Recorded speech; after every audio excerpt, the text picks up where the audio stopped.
Hello, my name's Ian Thompson. I'm one of the world's leading tutors in the area of CIPS qualifications. And today we're going to look at CIPS Level 5, that's the Advanced Diploma in Procurement and Supply. And what I want to focus in on is the step up that you have to undertake to move from Level 4 to Level 5, and in particular, what modules you need to take in which sequence. Now, it is very confusing from CIPS because they have put a numerical order on the modules and you must not follow that sequence. So I'm going to tell you the secret to success. I've seen this with hundreds of students passing through our CIPS Study Centre, and you have to start with the OR, that's the Objective Response 6 credit modules. Now there are 3 core mandatory modules, that's L5M2, L5M3 and L5M5. Those you have to sit. So study those as part of your early entry into Level 5. But the module we think is the easiest of all to pass is the L5M15 module. That's the Advanced Negotiation module. This is a continuation of the negotiation studies you started on in Level 4, where you studied L4M5, the Commercial Negotiation module. In actual fact, the content is so similar from CIPS that we think, and all the feedback we get from students, is that some of the questions are copy and paste between the Level 4 and Level 5 negotiation modules. And so that's an excellent way to introduce yourself to Level 5. Other modules you may want to consider is something like L5M6, that's the Category Management module. Now this focuses on a lot of the conceptual modules around procurement and supply and category management that you were introduced to back at Level 4. So it's Porter's 5 forces, it's the Kraujic matrix, it's the supplier preferencing, it's the relationship continuum. All of those core modules, particularly the ones you studied back in L4M6, the supplier relationships module.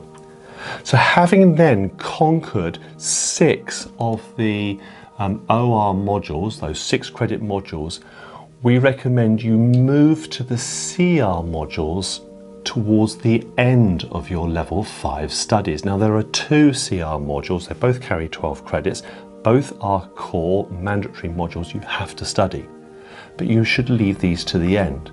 L5M4 is the Advanced Contractual and Financial Management module, and the syllabus was changed back in the beginning of 2025, and an additional content around finance was introduced. You still need to study this, it's core and mandatory, but make sure you give yourself sufficient study time to understand financial concepts and how they relate to the world of procurement and supply.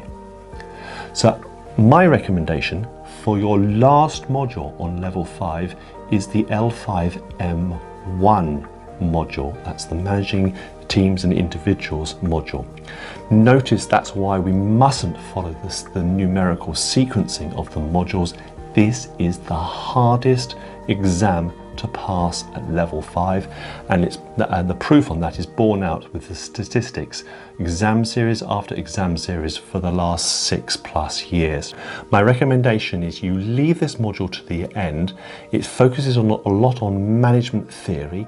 It's almost like it's moving away from the world of procurement and supply, and it's focused in on business management.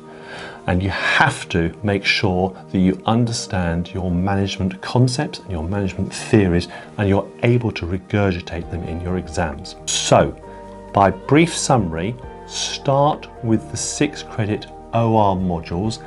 L5M15 is an excellent entrance into Level 5. Finish with your 2 12 credit CR modules, and you should find Level 5 a lot easier to access.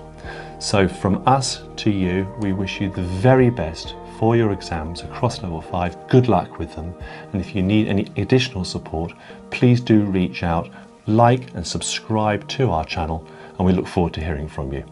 Wishing you all the best.